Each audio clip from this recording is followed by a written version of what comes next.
தந்தை மைந்தன் தூய ஆவியானவருடைய திருப்பெயரால் ஆமென். நாம் பிரார்த்தனை செய்வோம். மகா இரக்கும் தெய்வம் கிருபையும் நிறைந்த அன்பின் பரலோக தந்தையே, ஆண்டவரே, விண்ணையும் மண்ணையும் படைத்து கடலையும் படைத்து அதில் இருக்கின்ற அனைத்தையும் உம்முடைய திரு கரத்தால் படைத்தாண்டவரே, சிருஷ்டித்து ஆண்டவரே, இந்த ஆராதனையில கலந்து கொண்டிருக்கின்ற உம்முடைய பிள்ளைகளை உடைய கருத்தில் ஒப்பு கொடுக்கிறோம். இந்த ஆராதனை துவக்கம் முதல் முடிவு வரை உடைய பிரசனம் இருந்து எங்களை வழிநடத்த முடியாது கூட வேண்டுதல் செய்கிறோம். ஆண்டவரே, இந்த கொரோனா இக்கட்டான காலங்களிலே அரசு விதித்த விதிகளின்படி எங்களுடைய ஆராதனைகளை நாங்கள் இன்று அனுசரிக்கும்படியாகவும் வழிபடும்படியாகவும் எங்களுக்கு கிருபை தந்திராக நன்றி செலுத்துகின்றோம். வந்திருக்கின்ற உடைய பிள்ளைகளுடைய மனக்கண்களை திறக்கும்படியாக வேண்டுதல் செய்கிறோம். இந்த ஆராதனை துவக்கம் முதல் முடிவு வரை உடைய பிரசனம் இருந்து எங்களை வழிநடத்தும்படியாக வேண்டுதல் செய்கிறோம். ஆமென்.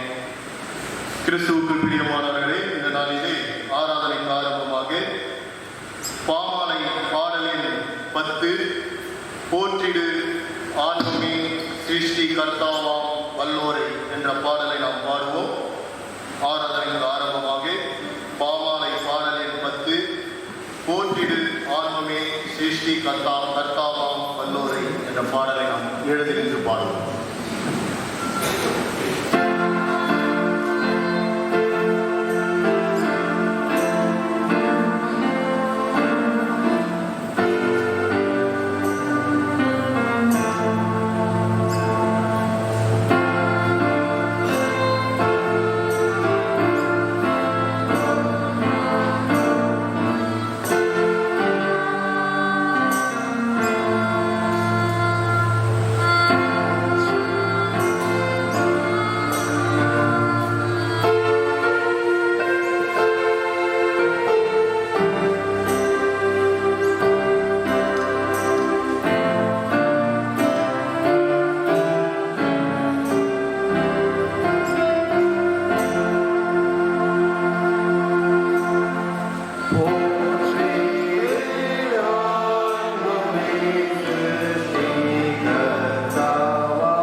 Yeah.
நம்முடைய பிதாவாகிய கடவுளாலும் கர்த்தராகிய இயேசு கிறிஸ்துவினாலும் உங்களுக்கு கிருபையும் சமாதானமும் உண்டாவதாக.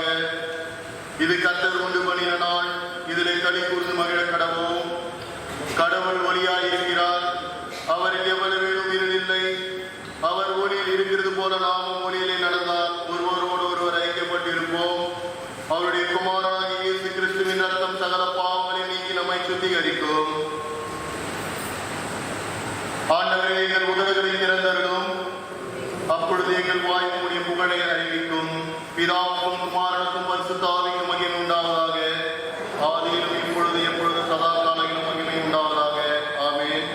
கிரியையின் கடவுளை போற்றுவோம். சேனைகளின் கடவுளாகிய கர்த்தரை நீர் பரிசுத்தர், பரிசுத்தர், பரிசுத்தர். வானமும் பூமியும் இது மகிமையால் இருந்திருக்கின்றன. உன்னதத்திலே ஓசனா. கர்த்தரை நாமத்தினாலே வந்தவரும் வருகிறமானவர் சோதரிக்கப்பட்டவர். உன்னதத்திலே ஓசனா.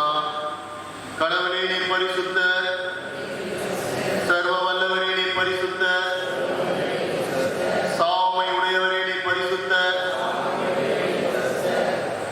பரிசுத்த ஆவியாகிய ஆண்டவரே எங்கள் மேல் கிருபையாயிரும். ஆண்டவரே, எங்கள் ஜெபங்களையும் ஆராதனையும் ஏற்றுக்கொண்டு எங்கள் மேல் கிருபையாயிரும். எங்கள் தந்தையாம் கடவுளே, உமது வல்லமையாலும் ஞானத்தாலும் எல்லாவற்றையும் படைத்து உமது குமாரனை எங்கள் இரட்சகராக தரும்படி உலகத்தில் அன்பு கூர்ந்திரே உம்மை போற்றுகிறோம். குமாரனாம் கடவுளே, பாவத்தை தவிர்த்து எல்லாவற்றிலும் எங்களை போல் மனிதனாகி எங்கள் பாவங்களுக்காக கொடுக்கப்பட்ட எங்கள் நீதிக்காக எழும்பியவரே உம்மை போற்றுகிறோம். பரிசுத்த ஆவியானவராகிய கடவுளே, எல்லா உண்மைகளுக்குள்ளும் எங்களை வழிநடத்தி கடவுளின் நன்மைகள் நெஞ்சில் போடுகிறவரே உம்மை போற்றுகிறோம். பிதா குமாரன் பரிசுத்த ஆவியாகிய கடவுளே, உமக்கே காலமும் எல்லா புகழும் மகிமை உண்டாவதாக. ஆமென். பாவ அறிக்கை. நமக்கு பாவம் இல்லை என்போமானால் நம்மை நாமே வஞ்சிக்கிறவர்களாகவும், நமக்குள் உண்மை இல்லை. நமது பாவங்களை அறிக்கையிட்டால் பாவங்களை நமக்கு மன்னித்து எவ்வித அநீதியும் நீங்கி நம்மை சுத்திகரிப்பதற்கு அவர் நம்பத்தக்கவரும் நீதியும் உள்ளவர். நான் எழுதி என் தகப்பனிடத்துக்கு போய், தகப்பனே, பரத்துக்கு விரோதமாக உமக்கு பார்வையிலும் பாவம் செய்தேன். இனி உம்முடைய மகன் என்று சொல்லப்படுவதற்கு நான் பாத்திரன் அல்ல. உம்முடைய கூலிக்காரரில் ஒருவனாக என்னை வைத்துக் கொள்ளும் என்பேன். கடவுள் ராஜ்யம் சமீபத்திருக்கிறது. மனம் திரும்பி சுவிசேஷத்தில் நம்பிக்கை வையுங்கள். நாம் முழங்கால் படியிட்டு மௌனமாக நம்மை நாமே சோதனை செய்வோம்.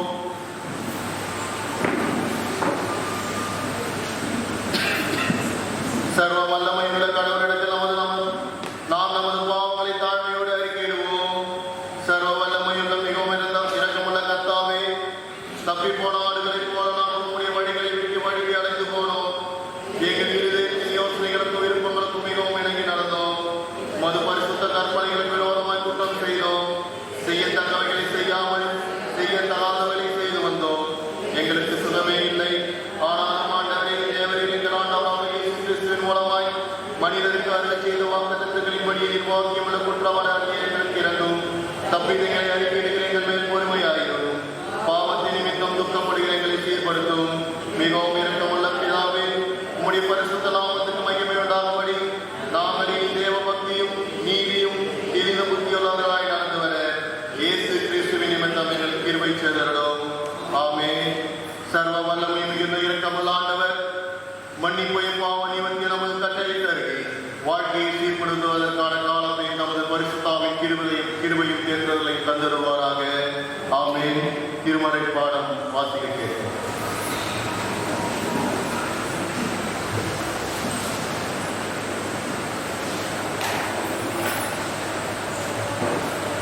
இந்த நாளுக்கு என்று தெரிந்து கொள்ளப்பட்ட வேத பகுதி பரிசுத்த லூக்கா என்பவர் எழுதின சுவிசேஷம் 24ஆம் அதிகாரம் திருவசனங்கள் 13 முதல் 35 முடிய. பரிசுத்த லூக்கா என்பவர் எழுதின சுவிசேஷம் 24ஆம் அதிகாரம் திருவசனங்கள் 13 முதல். அன்றைய தினமே அவர்கள் 2 பேர் எருசலேமுக்கு 7 அல்லது 8 மைல் தூரமான எம்மாவு என்னும் கிராமத்துக்கு போனார்கள். போகையில் இந்த வர்த்தமானங்கள் யாவையும் குறித்து அவர்கள் ஒருவரோடு ஒருவர் பேசிக்கொண்டார்கள். இப்படி அவர்கள் பேசி சம்பாஷித்துக் கொண்டிருக்கையில் இயேசு தாமே சேர்ந்து அவர்களுடனே கூட நடந்து போனார். ஆனாலும் அவரை அறியாதபடிக்கு அவருடைய கண்கள் மறைக்கப்பட்டிருந்தது. அப்பொழுது அவர் அவர்களை நோக்கி, நீங்கள் துக்கமுள்ளவர்களாய் வழிநடந்து ஒருவருக்கொருவர் சொல்லிக் கொள்ளுகிற காரியங்கள் என்னவென்று கேட்டார். அவர்களில் ஒருவனாகிய கிளியோப்பா என்பவன் பிரதியுத்தரமாக, இந்நாட்களில் எருசலேமில் நடந்தவர்களை அறியாதபடிக்கு நீர் அந்நியராய் இருக்கிறீரோ என்றான். அவர், எவைகள் என்றார். அதற்கு அவர்கள், நசரேயனாகிய இயேசுவை குறித்தவைகளே. அவர் தேவனுக்கு முன்பாகவும் ஜனங்கள் எல்லாருக்கும் முன்பாகவும் செய்கையிலும் வாக்கிலும் வல்லமையுள்ள தீர்க்கதரிசியாய் இருந்தார். நம்முடைய பிரதான ஆசாரியரும் அதிகாரிகளும் அவரை மரண ஆக்கினைக்கு உட்படுத்தி சிலுவிலே அறைந்தார்கள். அவரே இஸ்ரவேலை மீட்டு ரட்சிப்பவர் என்று நாங்கள் நம்பியிருந்தோம். இவைகள் சம்பவித்து இன்று 3 நாள் ஆகிறது. ஆனாலும் எங்கள் கூட்டத்தை சேர்ந்த சில ஸ்திரீகள் அதிகாலமே கல்யாணத்திற்கு போய் அவருடைய சரீரத்தை காணாமல் திரும்பி வந்து, அவர் உயிரோடு இருக்கிறார் என்று சொன்ன தேவதூதரை தரிசித்தோம் என்று சொல்லி எங்களை பிரமிக்க பண்ணினார்கள். அப்பொழுது எங்களிலே சிலர் கல்லறையிடத்திற்கு போய் ஸ்திரீகள் சொன்னபடியே கண்டார்கள், அவரையோ காணவில்லை என்றார்கள். அப்பொழுது அவர் அவர்களை நோக்கி, தீர்க்க தரிசனங்கள் சொன்ன யாவையும் விசுவாசிக்கிறதற்கு புத்தி இல்லாத மந்த இருதயம் உள்ளவர்களே, கிறிஸ்து இவ்விதமாக பாடுபடவும் தமது மகிமையில் பிரவேசிக்கவும் வேண்டியதில்லையா என்று சொல்லி மோசே முதலிய சகல தீர்க்கதரிசிகளும் எழுதின வேத வாக்கியங்கள் எல்லாவற்றிலும் தம்மை குறித்து சொல்லியவைகளை அவர் விவரித்து காண்பித்தார். அத்தருணத்தில் தாங்கள் போகிற கிராமத்திற்கு சமீபமானார்கள். அப்பொழுது அவர் அப்புறம் போகிறவர் போல காண்பித்தார். அவர்கள் அவரை நோக்கி, நீர் எங்களுடனே தங்கியிரும், சாயங்காலமும் ஆயிற்று, பொழுதும் போயிற்று என்று அவரை வருந்தி கேட்டுக்கொண்டார்கள். அப்பொழுது அவர் அவர்களுடனே தங்கும்படி உள்ளே போனார். அவர்களோடு அவர் பந்தி இருக்கையில் அவர் அப்பத்தை எடுத்து ஆசீர்வதித்து அதை பிட்டு அவர்களுக்கு கொடுத்தார். அப்பொழுது அவருடைய கண்கள் திறக்கப்பட்டு அவரை அறிந்தார்கள். உடனே அவர் அவர்களுக்கு மறைந்து போனார். அப்பொழுது அவர்கள் ஒருவரை ஒருவர் நோக்கி, வழியிலே அவர் நம்முடனே பேசி வேத வாக்கியங்களை நமக்கு விளக்கி காட்டின பொழுது நம்முடைய இருதயம் நமக்குள்ளே கொழுந்து விட்டு எரியவில்லையா என்று சொல்லிக்கொண்டு அந்நேரமே எழுந்திருந்து எருசலேமுக்கு திரும்பி போய் 11 அவர்களோடு இருந்தவர்களும் கூடியிருக்க கண்டு, கர்த்தர் மெய்யாகவே உயிர்த்தெழுந்து சீமோனுக்கு தரிசனமானார் என்று அவர்கள் சொல்ல கேட்டு வழியில் நடந்தவைகளையும் அவர் அப்பத்தை பிற்கையில் தாங்கள் அவரை அறிந்து கொண்டதையும் விவரித்து சொன்னார்கள் என்றார் என்பதை வாசித்து தெரிந்து கொள்ளப்பட்ட வேத பாகம் வாசித்து முடிந்தாயிற்று. கிறிஸ்துவை உமக்கிய மகிமையுண்டாவதாக.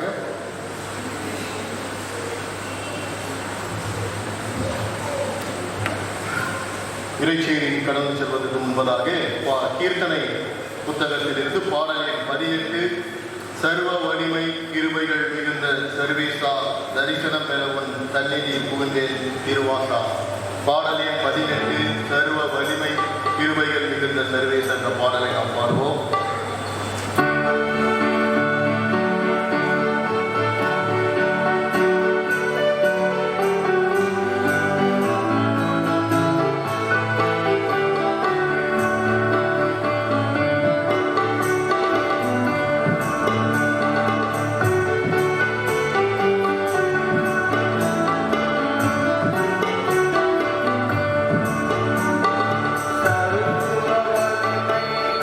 Bye.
ஜெபம் செய்வோம்.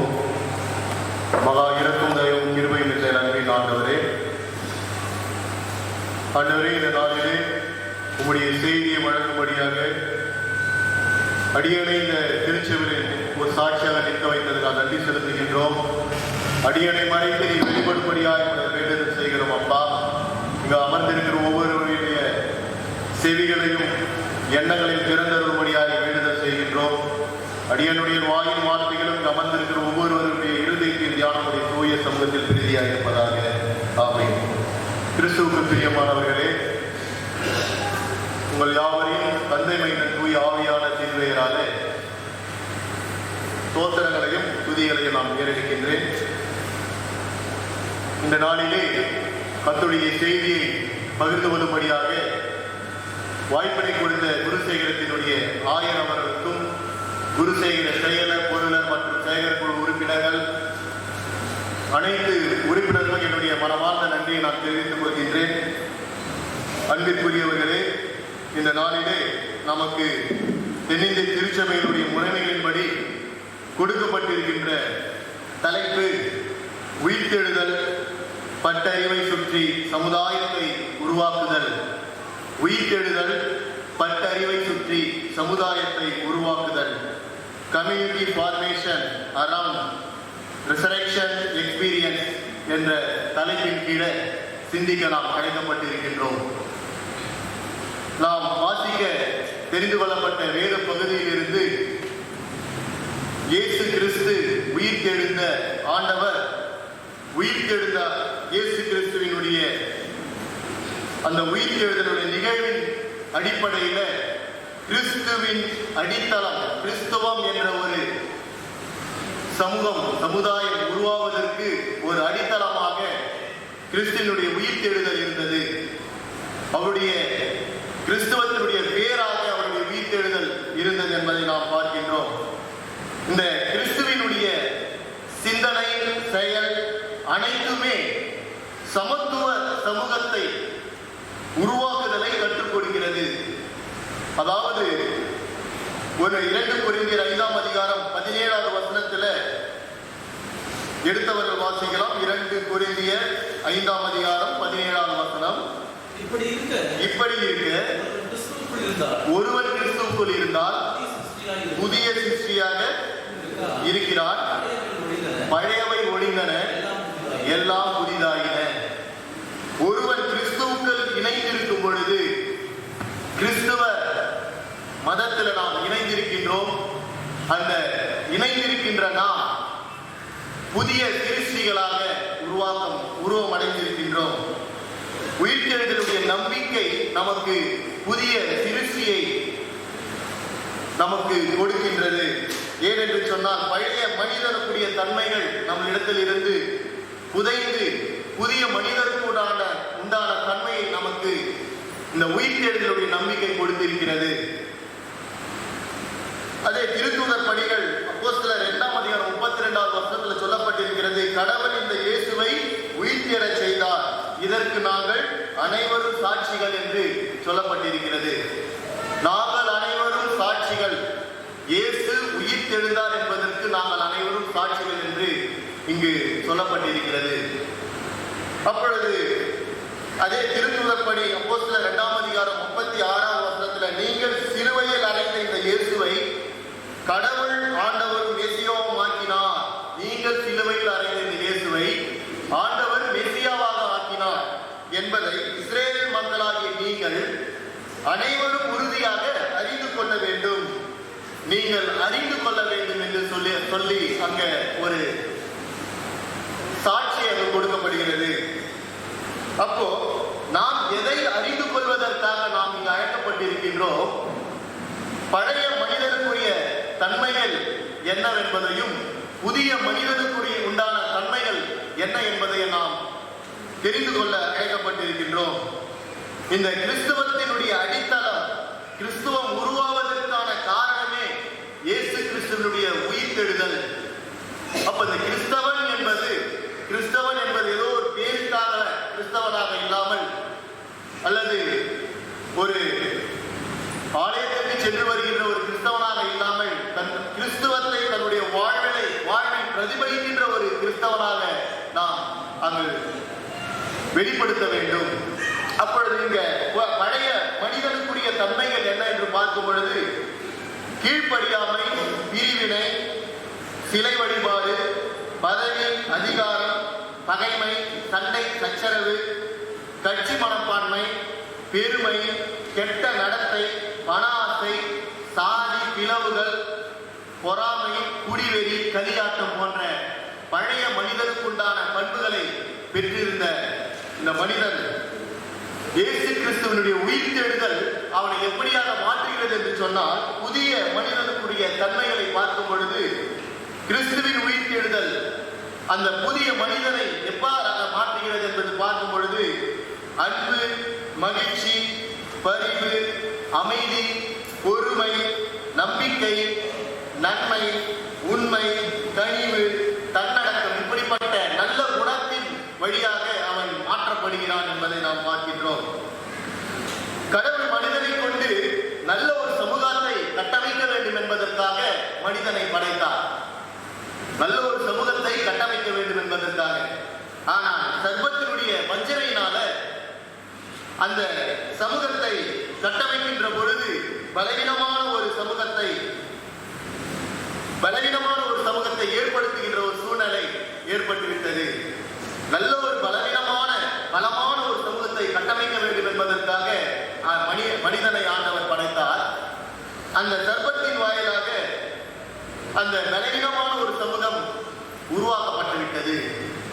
அப்ப அந்த பலவீனமான சமூகத்தை மாற்ற வேண்டும் என்பதற்காக, ஒரு பலமான ஒரு சமூகத்தை உருவாக்க வேண்டும் என்பதற்காக ஆண்டவர் கடவுள் பல தீர்க்கதரிசிகளை அனுப்பினார். பல தீர்க்கதரிசிகள் அவருடைய வார்த்தைகளின்படி இந்த மக்களுக்கு மாற்ற வேண்டும், பழைய சுவாபத்திலே இவர்கள் இருக்கிறார்கள், புதிய சுவாபத்திற்கு அவர்கள் கொண்டு வர வேண்டும் என்பதற்காக பல தீர்க்கதரிசிகளை இந்த உலகத்திற்கு அவர் அனுப்பினார். அதை தொடர்ந்து கடைசியாக தன்னுடைய சொந்த மகனை இந்த உலகத்திற்கு, மானுட மகனாக இந்த உலகத்திற்கு அனுப்புகிறார். இறுதியாக அவர் மூலமாக ஒரு நல்ல சமூகத்தை கட்டமைக்க வேண்டும் என்பதற்காக இயேசு கிறிஸ்து இங்கு வருகிறார். 2000 வருடங்களுக்கு முன்பாக இந்த சமூகத்தை நல்ல ஒரு சமூகமாக கட்டமைக்க வேண்டும் என்பதற்காக இயேசு கிறிஸ்து இங்கு வருகிறார். அதற்கான பணிகளை அங்கு கொடுக்கப்பட்டது அவருக்கு. இந்த பலமான சமூகத்தை கட்டுகிறவர்கள் வரலாற்றில் இடம் பிடிக்கின்றவர்களாக இருக்க முடியும். அதாவது இங்கிலாந்து அதிபர் வின்ஸ்டன் சர்ச்சில் என்பவர் ஒரு நாள் தன்னுடைய நாட்டில அந்த கடைவீதியின் வழியாக சென்று கொண்டிருந்தாராம். அப்போ அங்க சென்று கொண்டிருந்த பொழுது அந்த இடத்துல அவரை கண்ட மக்கள் அனைவரும் அவரை பாராட்டி உங்களுடைய ஆட்சி திறமையை குறித்து பெருமையாக பேசிக் கொண்டிருந்தாராம்.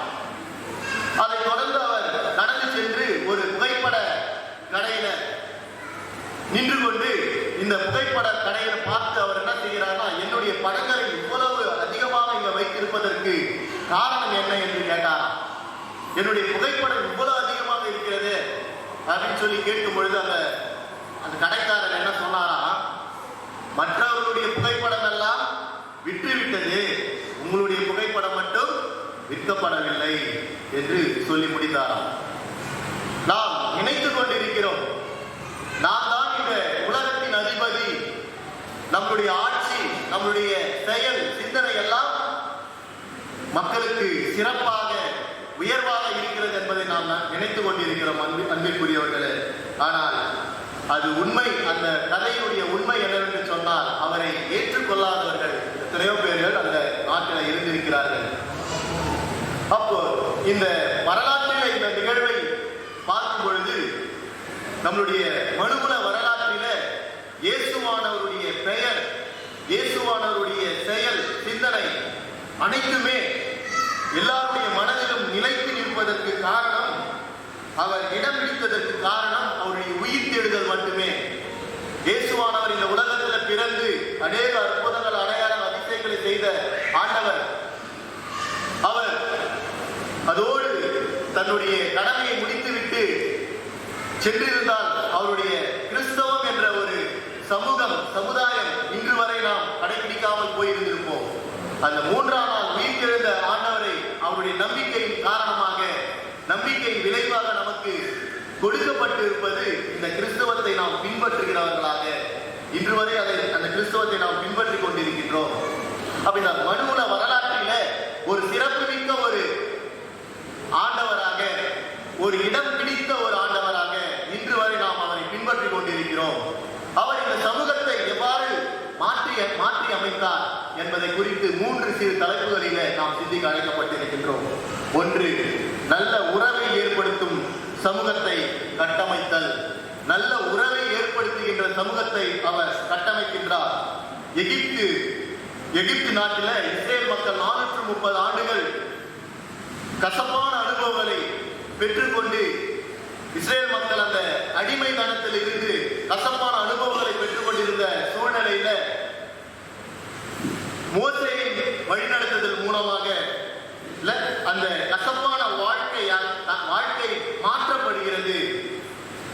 எகிப்து நாட்டு மக்கள் மூலமாக, எகிப்து அரசின் மூலமாக கொடுக்கப்பட்ட அந்த கொடுமைகளில் இருந்து ஆண்டவர் அவர்கள் விடுதலையை கொடுக்கின்றார். இஸ்ரேல் மக்களிடையே அந்த மோசேவை கொண்டு பெரியதொரு போராட்டத்தை அங்கே ஏற்படுத்தி எகிப்தின் அடிமைத்தனத்தில் இருந்து அவர் மீட்டெடுக்கின்றார்.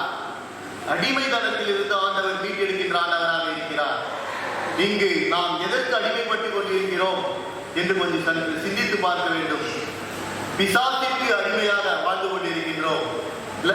நான் யாருக்கும் அடிமை அல்ல. இந்த சமூகத்துல என்னை படைத்த ஆண்டவர், நான் யாருக்குமே அடிமை கிடையாது. ஆண்டவருக்கு மட்டுமே நான் அடிமை. ஆண்டவருக்கு மட்டுமே நான் அடிமை. யாருக்குமே நான் அடிமை அல்ல.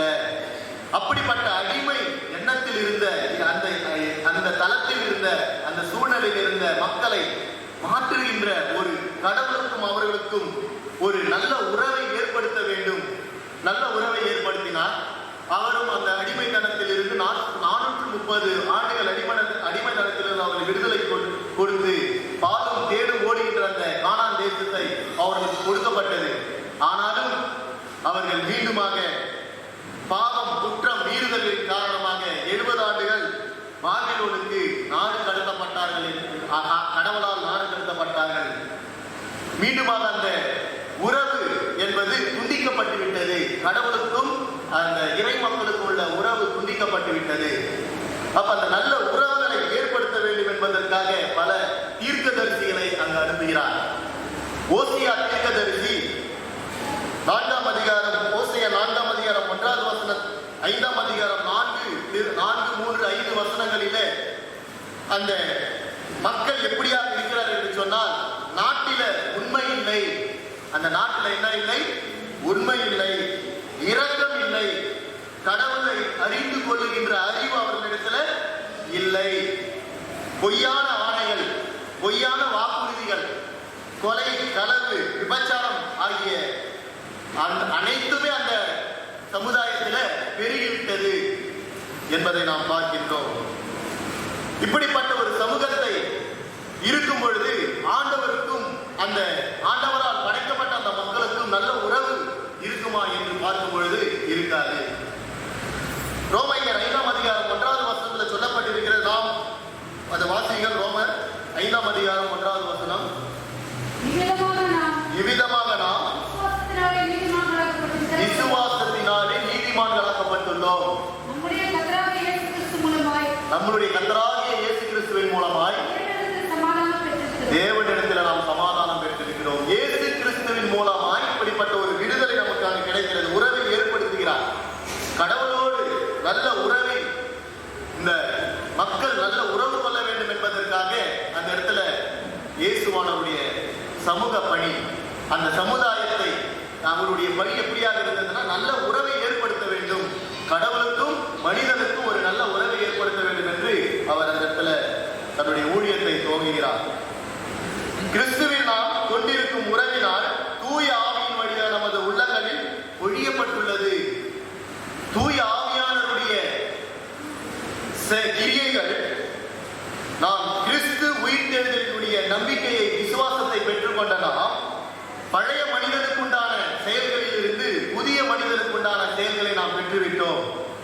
அப்ப நாம் என்ன செய்ய வேண்டும் என்று சொல்லி பார்க்கும் பொழுது, நாம் மற்ற மக்களோடு உறவை வளர்த்துக் கொள்ள வேண்டும், நல்ல உறவை வளர்த்துக் கொள்ள வேண்டும். இந்த பகுதி நமக்கு உணர்த்துகிறது என்னவென்று சொன்னால், ஆண்டவருக்கும் நமக்கும் ஒரு நல்ல உறவை ஏற்படுத்திக் கொள்ள வேண்டும். லூக்கா எழுதின நற்செய்தி 4ஆம் அதிகாரம் 16ஆம் வசனத்துல எம்மாவூர் சீடர்களுக்கு ஆண்டவர் காட்சி அளிக்கின்றார். அவர்களோடு நடந்து சென்று கொண்டிருக்க, நெருக்கமாக அவர்களோடு நடந்து சென்று கொண்டிருந்த பொழுது அவர் யார் என்பதை அவர்களுக்கு தெரியவில்லை. அறிந்தும் அறியாதவர்களாக உணர முடியாமல் அவர் கண்கள் மறைக்கப்பட்டு விட்டது. நம்முடைய கண்கள் இன்று மறைக்கப்பட்டு இருக்கிறது. ஆண்டவருக்கும் நமக்கும் உள்ள உறவு, அந்த கண்கள் மறைக்கப்பட்டு விட்டது. அப்போ அந்த சீடர்கள் மத்தியில் அவர் கூடி அவர் என்ன செய்கிறார் என்று சொன்னால், அப்பத்தை பிட்டு அவர்களுக்கு கொடுத்தார். அப்பத்தை பிட்டு அவர்களுக்கு கொடுத்தார். அவர் கண்கள் திறக்கப்பட்டன என்று நாம் கேட்டோம். அப்ப அவருடைய கண்கள் திறக்கப்பட்டது. மீண்டுமாக அந்த நல்ல உறவை ஆண்டவராகிய இயேசு கிறிஸ்து வழியாக ஏற்படுத்துகிறார். உறவை ஏற்படுத்துகின்ற அந்த கண்கள், நமக்கு நல்ல உறவை ஏற்படுத்துகின்ற அந்த கண்கள், நம்முடைய கண்கள் திறக்கப்பட வேண்டும். நமக்கும் ஆண்டவருக்கும் ஒரு நல்ல உறவு இருக்க வேண்டும். அன்பிற்குரியவர்களை, இரண்டாவதாக மாற்று உறவை ஏற்படும் சமூகத்தை கட்டமைக்கின்றார். எசேக்கியேல் தீர்க்கதரிசி 16ஆம் அதிகாரம் 1-2 வசனங்கள், அந்த 16ஆம் அதிகாரம் நீங்கள் வீட்டில் சென்று படித்து பாருங்கள். எருசலேமுடைய வாழ்க்கை, அவர்கள் அங்கு சொல்லப்பட்டிருக்கிற மக்களுடைய வாழ்க்கை அங்கு சொல்லப்பட்டிருக்கிறது. ஒரு புதிய மாற்றுருவை அங்கு உருவாக்க வேண்டும் என்பதற்காக அந்த மக்கள் அவர்களிடத்தில் இருக்கின்ற யூத பெருமைகளையும் சுயநலங்களையும் வணங்கா வாழ்வையும் மாற்ற வேண்டும் என்பதற்காக அங்கே தீர்க்கதரிசிகளை அங்கு அனுப்புகிறார். எசேக்கியேல் தீர்க்கதரிசி எருசலேம் நாட்டு மக்கள் புது வாழ்வு பெற்று பொலிவு அடைய வேண்டும் என்பதற்காக எசேக்கியேல் தீர்க்கதரிசியை அங்கு அனுப்புகிறார். அப்படி அனுப்பி அந்த இடத்துல அவர்களுக்காக அவருடைய மாற்று உறவை அங்கு ஏற்படுத்துகின்றார். மாற்று உறவை அங்கு ஏற்படுத்துகின்றார். தூய ஆவியானவர் உங்களிடத்தில் வரும் பொழுது கடவுளுடைய வல்லமையை பெற்று நாம் எருசலேமிலும் யூதேயா சமாரியா கடைசி எல்லை வரைக்கும் எனக்கு சாட்சியாக இருக்கிறீர்கள் என்று அப்போஸ்தலர் 1ஆம் அதிகாரம் 8ஆம் வசனத்தில் சொல்லப்பட்டிருக்கிறது. அதாவது எருசலேம் எப்படிப்பட்ட ஒரு சூழ்நிலையில் இருந்து ஒரு எருசலேம் அங்கு மாற்று உருவம் பெறுகிறது. அங்க ஆண்டவர் சொல்கிறார், என்ன சொல்றாருன்னா, கடவுளுடைய வல்லமையை பெற்றுக்கொண்ட அந்த மக்கள் யூதேயா சமாரியா உலகத்தின் கடைசி பரியந்தமும் கடைசி மூலை வரைக்கும் எனக்கு சாட்சியாக இருப்பார்கள் என்று சொல்லப்பட்டிருக்கிறது. அப்ப பழையவைகள் எல்லாம் ஒழிந்து போயிட்டு எல்லாமே புதிதாக மாற்றப்பட்டு விட்டது. அங்கு கலாத்தியர் 3ஆம் அதிகாரம் 38ஆம் வசனத்துல சொல்லப்பட்டிருக்கிறது. வாசிக்கும் கலாத்தியர் 3ஆம் அதிகாரம் 28ஆம் வசனம்.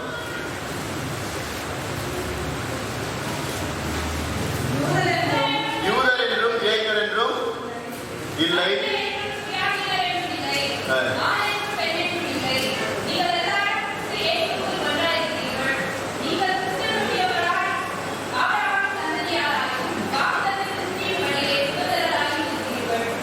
இங்க பாரு இந்த வசனத்தின் அடிப்படையில இங்க பிரிவினைகள் இருக்கின்றதை நாம் பார்க்கின்றோம். யூதர் என்றும் கிரேக்கன் என்றும், உயர்வு என்றும் தாழ்வு என்றும், ஏழை பணக்காரன், உயர்ந்த ஜாதி தாழ்ந்த ஜாதி, ஆண் பெண், இடம் மொழி நிறம், வன்முறை அடிமைத்தனத்தில் இருந்து அங்கிருந்து ஆண்டவர் அவர்களை எப்படி மாற்று ஒரு உருவை அங்க ஏற்படுத்துகிறார் என்று பார்க்கும் பொழுது, இந்த இனம் மொழி நிறம் என்று பார்க்கும் பொழுது இந்த சமுதாயம் இப்படியாக ஒரு பாதிப்புக்குள்ளாக இருப்பதை நாம் பார்க்கின்றோம். இப்படிப்பட்ட சமூகத்தை நாம் மாற்ற வேண்டும். ஒரு 2-3 மாதங்களுக்கு முன்பதாக அமெரிக்கனுடைய துணை அதிபராக கமலா ஹாரிஸ் என்பவர் பதவியேற்கும் பொழுது அநேகருக்கு ஒரு உள்ளத்தில் ஏற்பட்ட உணர்வு என்னவென்று சொன்னால், இவர் தமிழகத்தை சார்ந்தவர், இந்தியாவில் இவருடைய வம்ச வழிகள் எல்லாம் இந்தியாவில் இருக்கிறார்கள் என்று பெருமை பாராட்டிக் கொண்டிருந்தோம். ஆனால் அந்த சமுதாய மக்களுக்காக, அந்த இன மக்களுக்காக அவர்கள் போராடிய போராட்டம் அவர்கள் அவர்களுக்காக தன்னுடைய வாழ்க்கையை தியாகம் பண்ணிய அந்த வாழ்வு அவர்களை அந்த இடத்துல உயர்த்தியது. ஆனால் அந்த சமூகம் அவர்களை உயர்த்தியது. நம்முடைய சமூகம் எப்படியாக இருக்கிறது என்று நாம் பார்க்கின்றோம். இங்கு ஒரு அதிபரை உருவாக்க வேண்டும் என்று சொன்னால் அவர்கள் இந்திய குடியுரிமை பெற்றவர்களாக இருக்கணும். பெற்றிருந்தாலும் அவர்கள் வேறு நாட்டு இத்தாலி நாட்டு மக்களாக இருக்கிறார்கள். இல்லை, அவர்கள் இந்திய கலாச்சாரத்தை பின்பற்றுகிறவர்களாக இருந்தாலும் கூட அவர்களை நாம் ஏற்றுக்கொள்ள மனதில்லாத ஒரு சமூகமாக இந்திய சமூகம் இருக்கிறது நாம் அறிந்து கொள்ள முடிகிறது. அப்பொழுது இந்த சமூகம் மாற்றப்பட வேண்டும் என்பதற்காக ஆண்டவர் அங்கு என்ன சொல்லுகிறார், என்ன ஒரு மாற்றத்தை கொண்டு வருகிறார் என்று சொன்னால், அனைவருக்கும் ஆண்டவர் ஒருவரே, கிறிஸ்துவே அனைவருக்கும் அனைத்துமாக இருக்கிறார் என்று நாம் பார்க்கின்றோம். கிறிஸ்துவோடு நீங்கள் இணைந்திருக்கும் பொழுது நீங்கள் யாவரும் ஒன்றாக இருக்கிறீர்கள். இந்த பிரிவினைகள் இன்றி, இந்த நாட்டில பிரிவினைகள், திருச்சபைகள் பிரிவினைகள், குடும்பத்தில் பிரிவினைகள், இப்படிப்பட்ட பிரிவினைகளில் இருந்து ஆண்டவர் நம்மை மீட்டெடுக்கின்றார். கிறிஸ்துவோடு நீங்கள் இணைந்திருந்தால் நீங்கள் எப்படி இருப்பீங்களா? ஒன்றாக இருப்பீர்கள். அப்ப நாம கிறிஸ்துவுக்குள்ள இணைந்து இருப்போமே ஆனால் நாம எப்படி இருப்போம்? ஒருவரை ஒருவர் இணைந்திருப்போம். நமக்குள்ள வேறுபாடுகள் இல்லை, சண்டை சச்சரவுகள் இல்லை. அப்ப இந்த மாற்று உறவை ஏற்படுத்துகின்ற ஆண்டவர் மூன்றாவதாக பகிர்ந்து கொடுக்கும் சமூகத்தை கட்டமைக்கின்றார். பகிர்ந்து கொடுக்கின்ற சமூகத்தை கட்டமைக்கின்றார். உலக வரலாற்றில் அருவருக்கத்தக்கதான இஸ்ரேல் மக்களோடு எகிப்தியர்கள் அமர்ந்து சாப்பிட மாட்டார்கள். அதாவது எகிப்தியர்கள் எபிரேயரோடு உணவு அருந்துவது ரொம்ப கடினம். அப்படி உணவு அருந்துவிட்டார் என்று சொன்னால் அவர்கள் எப்படி நினைப்பாங்கன்னா, அருவருப்பாக நினைப்பாங்க. இப்படிப்பட்ட ஒரு சமூகத்தில் மக்கள் வாழ்ந்து கொண்டிருந்தார்கள். அந்த எகிப்தியர்கள் எபிரேயரோடு உட்கார்ந்து சரிசமமாக உட்கார்ந்து உணவு அருந்த முடியாது. அப்பொழுது உணவை கூட அருந்த முடியாத ஒரு சூழ்நிலை. சமம் யாருமே இல்லை, சமமாக இல்லை. இது அந்த காலத்தில் இருந்தே, அதாவது ஆடு மேய்ப்பவர்கள், இவர்கள் அனைவரும் யாரு? ஆடு மேய்க்கிறவர்கள். இவர்களுக்கு என்று ஒரு தனி இடத்தை கொடுக்க வேண்டும். இன்றைய சமூகத்தில் பாருங்க, இந்திய சமூகத்துல ஒவ்வொரு கிராமத்திலையும் ஒரு பிரிவினர்கள் வாழக்கூடிய, தாழ்த்தப்பட்ட மக்கள் வாழ்வதற்கான ஒரு இடத்தை கட்டமைத்திருக்கிறார்கள். அதிலிருந்து விடுதலை பெற்றுக்கொண்டு விடுதலை பெற வேண்டும் என்பதற்காக இயேசுவானவரை அங்கு அனுப்புகிறார். அப்போ அவர்களுடைய வாழ்கின்ற இடம் வேறாக இருக்கிறது. அவருடைய வாழ்வாதாரம் உயர்த்தப்படவில்லை. இப்படிப்பட்ட ஒரு சூழ்நிலையில் இருந்து அவர்களுக்கு பகிர்ந்து கொடுக்கின்ற ஒரு சமூகத்தை எவ்வாறு ஆண்டவர் கட்டமைக்கின்றார்? அவர்களுக்கு பகிர்ந்து கொடுப்பதில் ஏற்றத்தாழ்வுகள் இருக்கிறது. அப்போ இந்த இஸ்ரேல் மக்கள் எகிப்திலிருந்து அவர்கள் விடுதலை பெற்றதற்காக கொண்டாடுவதற்காக ஒரு பஸ்கா பண்டிகையை ஏற்படுத்தினார்கள். அந்த பஸ்கா பண்டிகை கொண்டாடுவதற்காக குடும்பத்திற்கு ஒரு ஆடை தேர்வு செய்ய வேண்டும். அந்த தேர்வு செய்யும் பொழுது அந்த ஆடை உண்பதற்கு போதுமான அந்த குடும்பத்தின் நபர்கள் இல்லை என்று சொன்னால் அருகில் இருப்பவர்களை நீங்கள் சேர்த்துக் கொள்ள வேண்டும். அருகில் இருக்கிறவர்களை நீ சேர்த்து அந்த பஸ்கா பண்டிகையை கொண்டாட வேண்டும் என்று ஆண்டவர் சொல்லுகின்றார். ஒரு ஆடு மேய்க்கிறவர்களை, அதெல்லாம் ஆண்டவர் என்ன பண்றார்? அவர் பிறப்பின் பொழுது கூட அந்த மேய்ப்பனுக்கும் அவருடைய செய்தி போய் செல்கிறது. அந்த சாஸ்திரிகளுக்கும் அந்த செய்தி போய் செல்கிறது. இருவரையும் சமமாக அங்கு கொண்டு வந்து நிற்கிறார். இதுதான் அவருடைய சமம். அந்த சமூகத்தை கட்டமைக்கின்ற ஆண்டவர் இப்படியாக தன்னுடைய கடந்த கால வாழ்க்கை வரலாறை பார்க்கும் பொழுது மனிதர்கள் இவ்வளவு இன்னல்களில, துன்பங்களில, துயரங்களில, வேதனைகளில, வருத்தங்களில, அடிமை வாழ்வில இருந்து நாம் விடுதலை பெற வேண்டும் என்பதற்காக ஆண்டவர் தன்னுடைய பணியை அவர் துவங்கினார். இங்க எப்படி அவர் பகிர்ந்து கொடுக்கிறார் என்று பார்க்கும் பொழுது, இயேசு கிறிஸ்து ஒரு சிறுவனிடத்தில் இருந்து ஒரு 5 அப்பம் 2 மீனை கொண்டு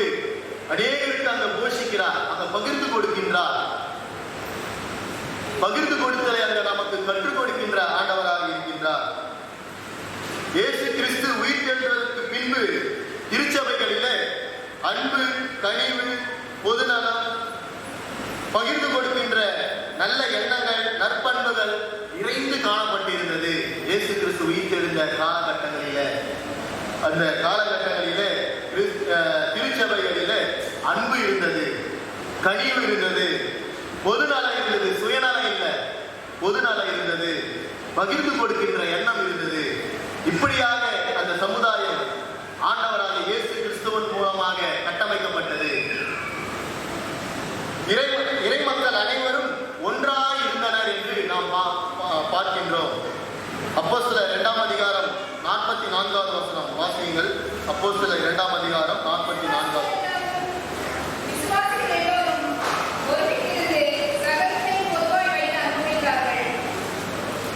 சகலத்தை பொதுவாய் இருக்க அனுபவித்தார்கள். இறை மக்கள் அனைவரும் ஒன்றுதான், அனைத்தையும் பொது உடைமையாக்கிட்டார்.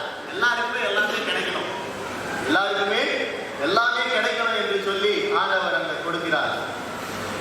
தேவைக்கேற்ப பகிர்ந்து கொடுக்க வேண்டும் என்று சொல்றார். யாருக்கெல்லாம் தேவை ஏற்படுதோ அவங்களுக்கெல்லாம் என்ன பண்ணுங்க, பகிர்ந்து கொடுங்க. இல்ல என்னெல்லாம் பகிர்ந்து கொடுத்தோம் நம்ம இந்த கொரோனா காலங்களில?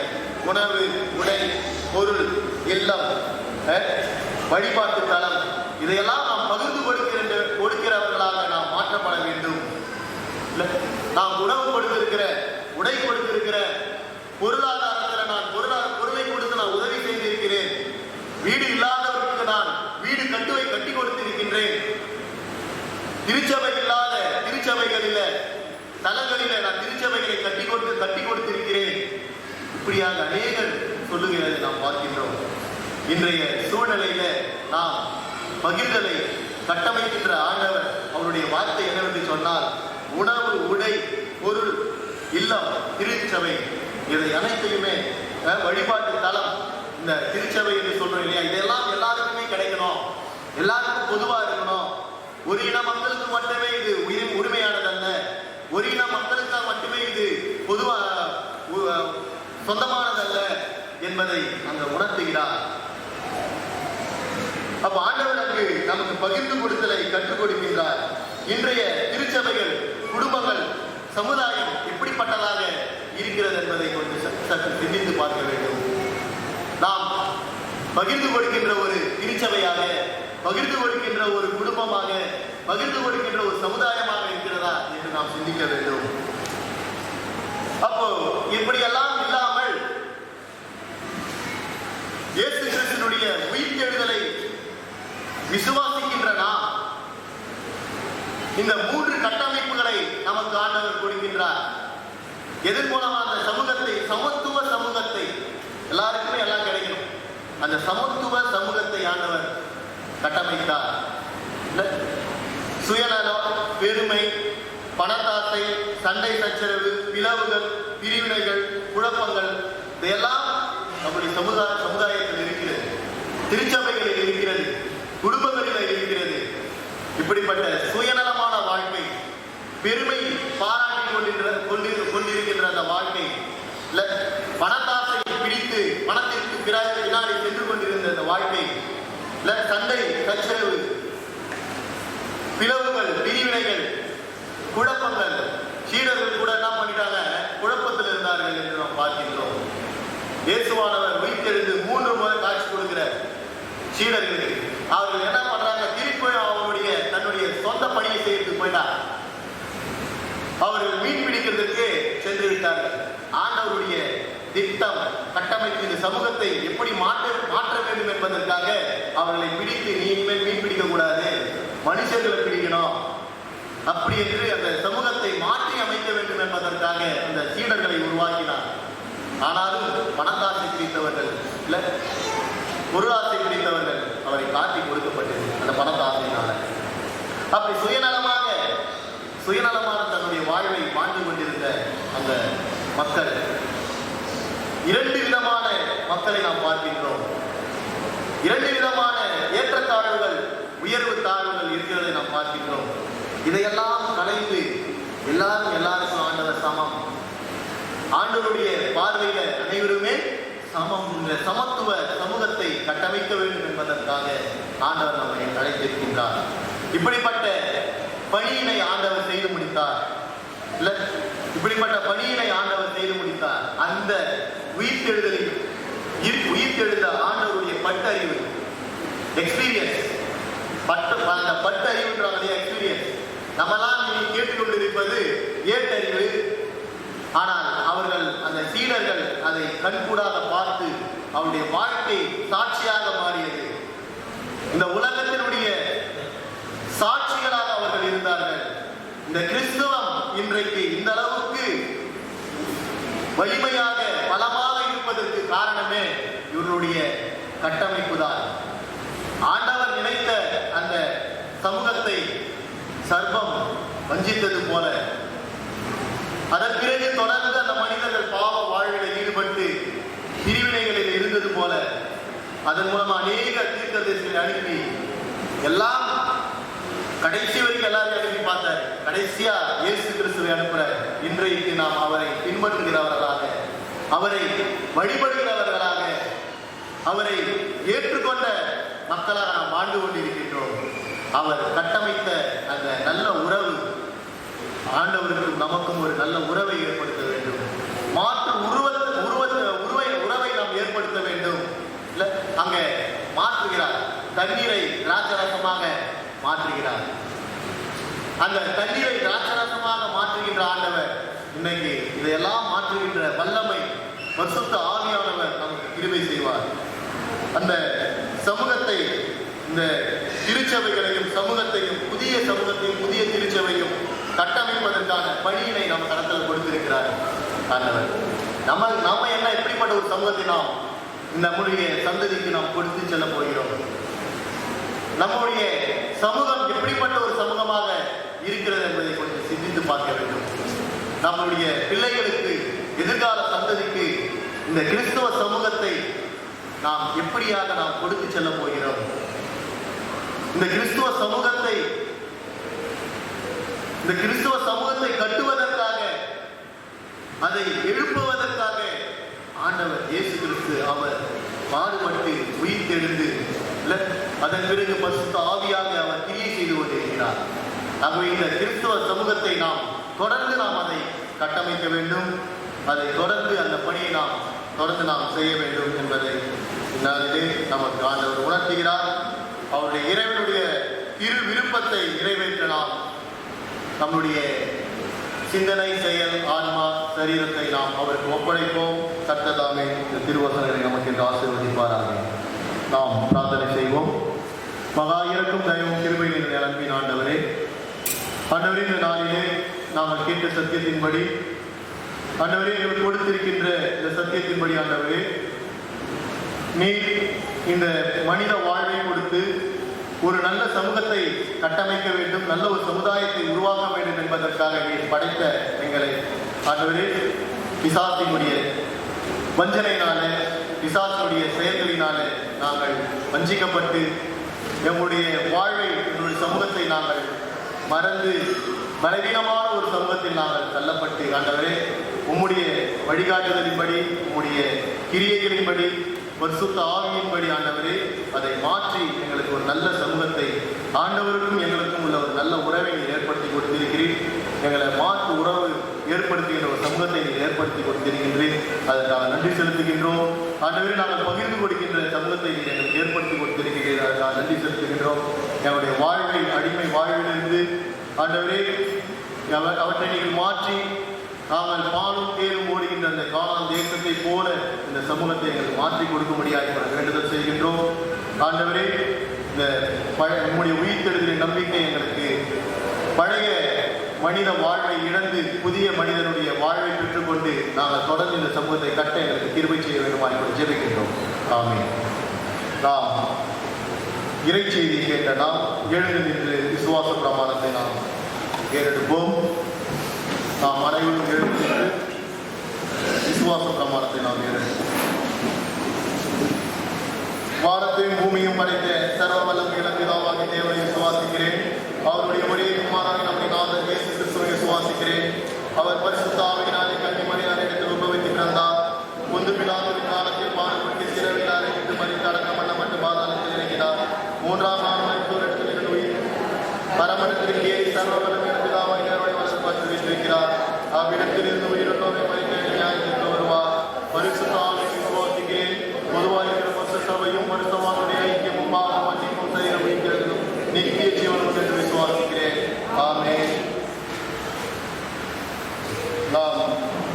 முத்தெழுச்சி பாடல் பாடலின் 9 சர்வ சிருஷ்டிக்கும் எஜமான நீரே சர்வ சிருஷ்டியும் காப்பவர் நீரே என்ற பாடலை பாடும் பொழுது நாம் அருகில் இருக்கின்ற காணிக்கை பெட்டிகளில் ஒரு காணிக்கை செலுத்தும்படி நான் அன்போடு கேட்டுக்கொள்கின்றேன். பாடல் பாடும் பொழுது காணிக்கை இறைவனுக்கு என்று காணிக்கை படைக்கும்படி அன்போடு நான் கேட்டுக்கொள்கின்றேன்.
திருச்சபைக்கான அறிவிப்புகள் வாசிக்கிறோம்.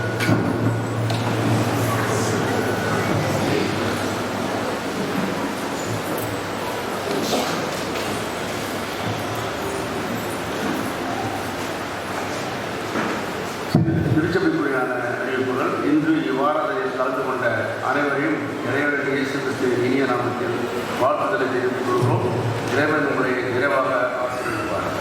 மேலும் சிறப்பு மற்றும் திருமண நாட்களை இச்சபையின் அறிவிப்பில் மாறுபட்டாலோ அல்லது விடுபட்டாலோ நேரில் வந்து தங்களின் ஆலோசனைகளை எங்களின் கவனத்திற்கு கொண்டு வரப்பட்டால் நிவர்த்தி செய்யப்பட்டு அதை பிறகு அறிவிக்கப்படுவதை அன்போடு தெரிவிக்கப்படுகிறது.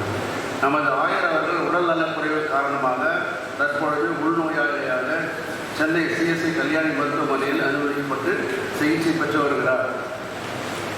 ஆயர் அவர்கள் உடல் நலம் பெற்று மீண்டும் பணியில் சேர்ந்து இறைய பணியாற்ற அவருக்காகவும் அவரின் குடும்பத்துக்காகவும் ஜெபிக்குமாறு கேட்டுக்கொள்ளப்படுகிறது. மேலும் தற்பொழுது அவர் சற்று முன்னேற்ற பாதையில் தான் அந்த இதைத்தான் ரெக்கவரி ஆகி கொண்டு வருவதை மத்தியானம் 12 மணிக்குரிய செய்தி. ஆனால் அதுக்காக ஜெபிக்கும்படியாக கேட்டுக்கொள்கிறோம். அரசு அறிவித்துள்ள முழு அடைப்பு காரணமாக நாளை ஞாயிறு காலை இறை வழிபாடு நடைபெறாது. அரசு மற்றும் வரும் உத்தரவு வரும் வரை ஒவ்வொரு சனிக்கிழமை மாலை 6:30 மணி முதல் 7:30 மணி வரை நடைபெறும் இவ்வொலிபரப்பு யூடியூபில் மூலம் நேரடி ஒலிபரப்பு செய்யப்படுகிறது. இவ்வாராதனைக்கு வருபவர்கள் சமூக இடைவெளி முக்கியமாக கடைபிடிக்க வேண்டும். முகக்கவசம் அணிந்து வருவது நல்லது என்று கருதி அணிந்து வரும்படி கற்றுக்கொள்கிறோம். மேலும் நம் ஆலயம் நாளை காலை 7 மணி முதல் தினந்தோறும் காலை 7 மணி முதல் மாலை 8 மணி வரை திறந்திருக்கும். விருப்பமுள்ளவர்கள் தங்களை ஜெபம் செய்து கொள்ள விருப்பமுள்ளவர்கள் வந்து நிறுத்திக் கொள்ளலாம். விடுதி வாரியம் சேர்க்கை 2021 இந்த ஆண்டிற்கான சேர்க்கை தொடர்பான நமது ஆயர் அல்லது செயலர்களும் தெரிந்து கொள்ளவும். ஆயர் கடிதத்தில் தங்களின் இருப்பிடத்தில் அருகில் உள்ள காப்பாடு ₹250 செலுத்தி 19/4/21 முதல் விண்ணப்பங்களை கொடுக்கப்படுகிறது. கீழ்கண்ட இடங்களில் விண்ணப்பம் கொடுக்கப்படுகிறது.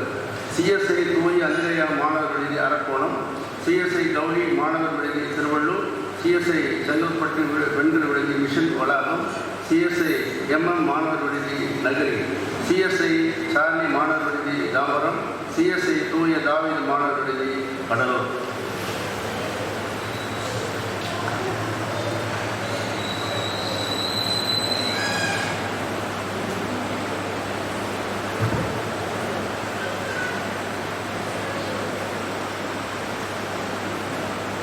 நாளை 25/4/21 முதல் பிறப்பு நாளை காண்பவர்கள் திருமதி மேரி லிடியா, திருமதி ராஜா மணி மனோகரி, திருமதி செல்வன் ஜான், திரு பவுலின் கிரேஸ், திரு பவுலின் ராஜ், திரு சார்லஸ் அன்பு செல்வன். 26 அன்று திருமதி நிர்மலா சுரேஷ், செல்வி எலிசபெத், திரு ஜான் சுந்தர், திருமதி ஏஞ்சலின் அனிதா, செல்வி பெலிக்ஷியா பிரியதர்ஷினி. 27 திருமதி கிரேசி கல்பனா, செல்வன் ராகுல், செல்வி ஸ்ருதி, திருமதி சங்கீதா, திருமதி பாப்பு மெர்சி, செல்வன் ஸ்டீபன் டேலர், திருமதி மலர்கொடி, செல்வன் டெபராய், திருமதி எலிசபெத். 28 திரு வில்லியம்ஸ், திரு அலேலியா, செல்வி மார்டினா, திரு ஏசையா, செல்வன் சாலமோன், திருமதி ஆலிஸ் அற்புத செல்வி, திருமதி குளோரி, செல்வி பவுலின் கிரேஸ்.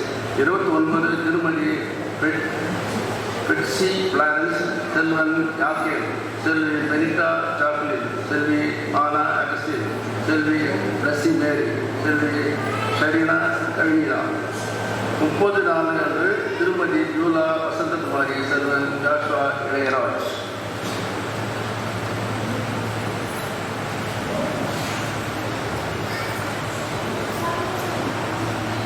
திருமண நாளில் காண்பவர்கள் 28 அன்று எலியாஸ் என்பவராய், திருமதி ரமணி செல்வகுமாரி. 29 அன்று ஜெனோவா, திருமதி வேளாங்கண்ணி, திரு விக்டர் கிருபாகரன், திருமதி குளோரி. 30 அன்று ராவ், திருமதி சங்கீதா டெல்லி.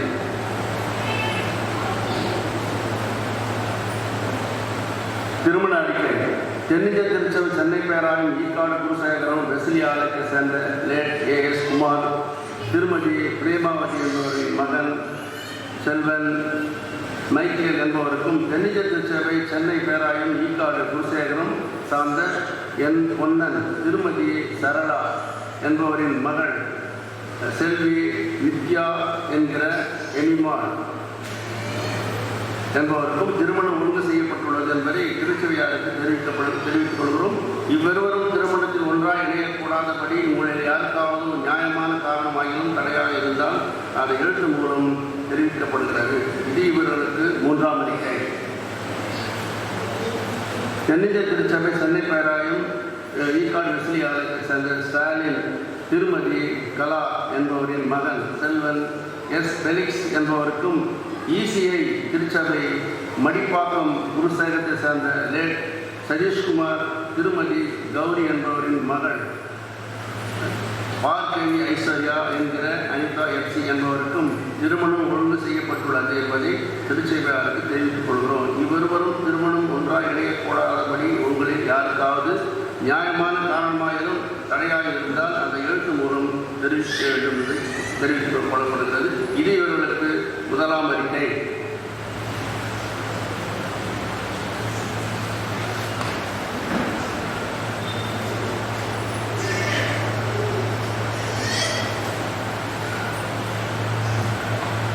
சென்ற வார காணிக்கை விவரம் 18/4/2021 ஞாயிற்றுக்கிழமை 6ஆவது காணிக்கை 8,338 ரூபாய்.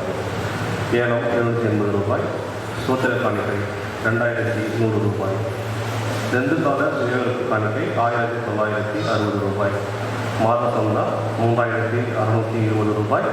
கட்டிட நிதி 5,345 ரூபாய். முதியோர் நிதி 975 ரூபாய். ஆண்கள் ஐக்கியம் 480 ரூபாய். பெண்கள் ஐக்கியம் 750 ரூபாய். இளைஞர் ஐக்கியம் 710 ரூபாய்.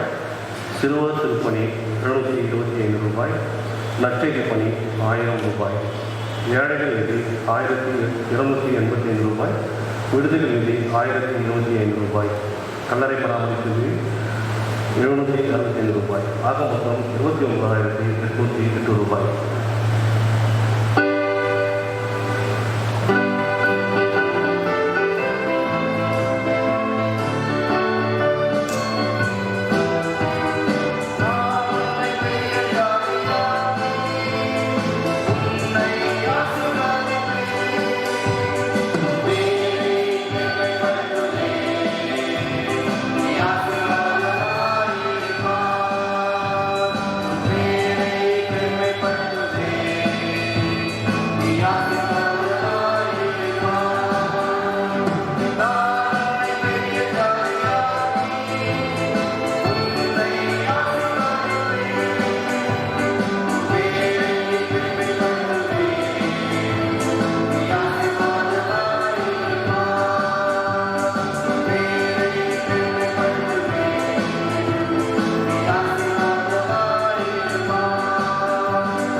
செயலர் அவர்கள் ஜெபத்தை ஏற்பார்.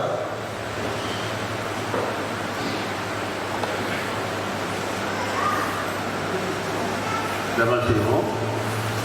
மகா இரக்கமும் பராமரிப்பும் இருக்கிற எங்கள் பரமத்தகப்பனே, கடந்த காலம் முழுவதும் எங்களை கண்மணி போல் காத்து நீரே தாயும் தங்கையுமாக இருந்து வழிநடத்தி இதுவரை இந்த நாள் வரை இந்த நிமிடம் வரை இந்த மணித்துளை வரை ஆண்டுகள் காத்து வந்தேன்.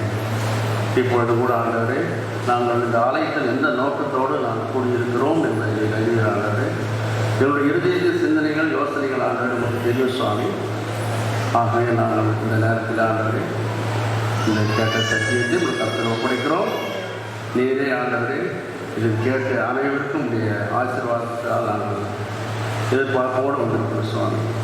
இந்த நேரத்தில் வரும் சுவாமி, குழந்தைகள் முதல் பெரியவரோடு இந்த கருத்தில் ஒப்படைக்கிறோம். வரை தரப்பட்ட அனைவரையும் இந்த கருத்தில் ஒப்படைக்கிறோம் சுவாமி. முக்கியமாக ஆண்டவரே, எங்களுடைய ஆயர் உடல் நலக்குறைவு காரணமாக ஆண்டவரே நாங்கள் இந்த நேரத்தில் நினைவு கூறுகிறோம். அவருக்காக எடுக்கப்பட்ட முயற்சிகள், அவருக்காக கொடுக்கப்பட்ட எல்லா மருத்துவமும் ஆண்டவரின் கருத்தில் ஒப்படைக்கிறோம். இப்படி ரத்தத்தின் கீழ் ஆண்டவர் அவரை நீதான் பாதுகாத்து வழிநடத்தி கூட இருக்க அவருடைய துணையாக இந்த கருத்தில் ஒப்படைக்கிற ஆண்டவரே, ஒவ்வொரு நாளும் நம்முடைய புரோகிரஸை நாங்கள் கேட்டுக்கொண்டிருக்கிறோம்.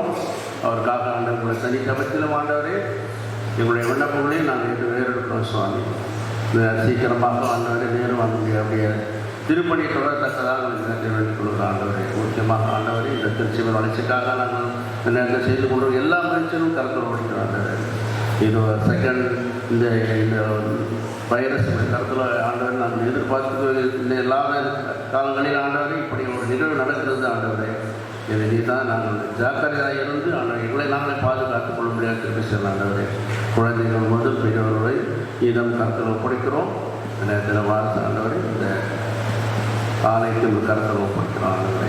இதற்காக நாங்கள் எடுக்கப்பட்ட முயற்சிகள் இவர் சுய நீதி நம்பி நாங்கள் செய்யாமல் ஆண்டவர் உங்களுடைய வழிகாட்டத்தில் உங்களுடைய ஆசீர்வாதத்தால் நாங்கள் எல்லாவற்றையும் செய்ய பலன் உண்டு என்பதை நாங்கள் உணர்ந்து இந்த காரியத்துக்களை இந்த ஆலய பணியிலே அந்த திருப்பணியிலே நாங்கள் ஏறெடுக்கத்தக்கதாக நிலை உருவாக்க ஆண்டவரே.